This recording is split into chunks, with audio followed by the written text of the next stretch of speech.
আল্লাহ, দুনিয়াতে আপনার কাছে আমি শান্তি চাই, আখিরাতে শান্তি চাই।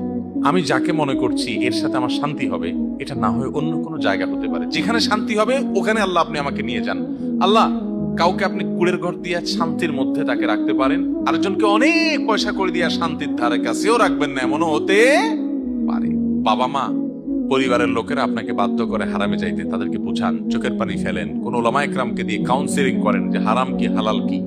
হারামে শান্তি নাই, হালালে শান্তি আছে, তাদেরকে বুঝান যে শান্তিটা দিন শেষে দরকার।